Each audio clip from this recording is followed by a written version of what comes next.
नमस्ते गणपतये त्वमेव प्रत्यक्षं तत्त्वमसि त्वमेव केवलं कर्तासि त्वमेव केवलं धर्तासि त्वमेव केवलं हर्तासि त्वमेव सर्वं खलविदं ब्रह्मासि त्वं साक्षादात्मासि नित्यं ऋतं वच्मि सत्यं वच्मि अवत्वं माम् अववक्तारम् अवश्रोतारम् अवदातारम् अवधातारम् अवानूचानमवशिष्यम् अवपश्चात्तात् अवपुरस्तात्तात् अवशोत्तरात्तात् अवदक्षिणात्तात् अवचोर्ध्वात्तात् अवाधरात्तात्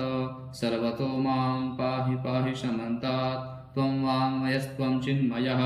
त्वमानन्दमयस्त्वं ब्रह्ममयः त्वं सच्चिदानन्दाद्वितीयोऽसि त्वं प्रत्यक्षं ब्रह्मासि त्वं ज्ञानमयो विज्ञानमयोऽसि सर्वं जगदिदं त्वत्तो जायते सर्वं जगदिदं त्वत्तिष्ठति सर्वं जगदिदं त्वयि लयमेष्यति सर्वं जगदिदं त्वयि प्रत्येति त्वं भूमिरापो नलो निलो नभः त्वं चत्वारि वाक्पदानि त्वं गुणात्रयातीतः त्वं कालत्रयातीतः त्वं देहत्रयातीतः त्वं मूलाधारस्थितोऽसि नित्यं त्वं शक्तित्रयात्मकः त्वां योगिनो ध्यायन्ति नित्यं त्वं ब्रह्मा त्वं विष्णुस्त्वं रुद्रस्त्वम् इन्द्रस्त्वम् अग्निस्त्वं वायुस्त्वं सूर्यस्त्वं चन्द्रमास्त्वं ब्रह्मभूर्भुवस्वरो गणादीं पूर्वमुच्चार्यो वर्णादीं तदनन्तरम् अनुस्वारः परतरः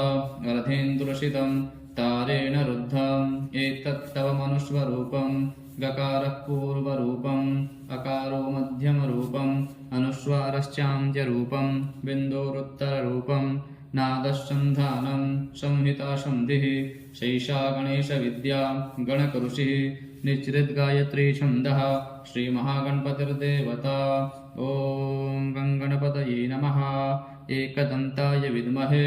वक्रतुण्डाय धीमहि तन्नो दन्ती प्रचोदयात् एकदन्तं चतुर्हस्तं पाशमङ्कुशधारिणम् अभयं वरदं हस्तैर्बिभ्राणं मूषकध्वजं रक्तं लम्बोदरं शूर्पकर्णकं रक्तवाससं रक्तगन्धानुलिप्ताङ्गं रक्तपुष्पैः सुपूजितं भक्तानुकम्पिनं देवं जगत्कारणमच्युतम् आविर्भूतं च सृष्ट्यादौ प्रकृतेः पुरुषात् परम् एवं ध्यायति यो नित्यं स योगी योगिनां वरः नमो व्रातपतये नमो गणपतये नमः प्रमथपतये नमस्ते स्तुलम्बोदरायैकदन्ताय विघ्नविनाशिने शिवसुताय श्रीवरदमूर्तये नमो नमः एतद्धर्वशिरो योधीते स ब्रह्मभूयाय कल्पते स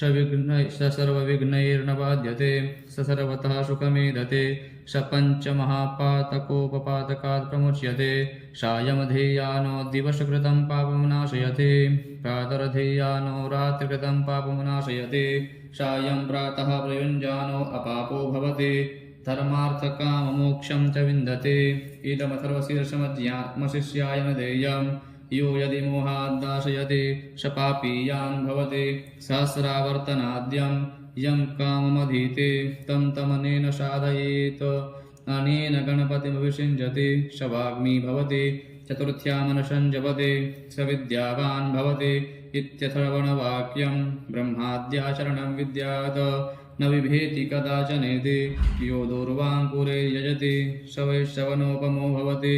यो लाजैर्यजति स यशोवान् भवति स मेधावान् भवति यो मोदकसहस्रेण यजति स वाञ्छितफलमाप्नोति यशाज्यसमिद्भिर्यजति स सर्वं लभते अष्टौ ब्राह्मणान् सम्यग्राहयित्वा सूर्यवर्चस्वी भवति सूर्यग्रहे महानद्यां प्रतिमासन्निधौ वा जप्त्वा सिद्धमन्त्रो भवति महाविघ्नात् प्रमुच्यते महापापात् प्रमुच्यते महादोषात् प्रमुच्यते स सर्वविद् भवति य एवं वेद हरि ओम्।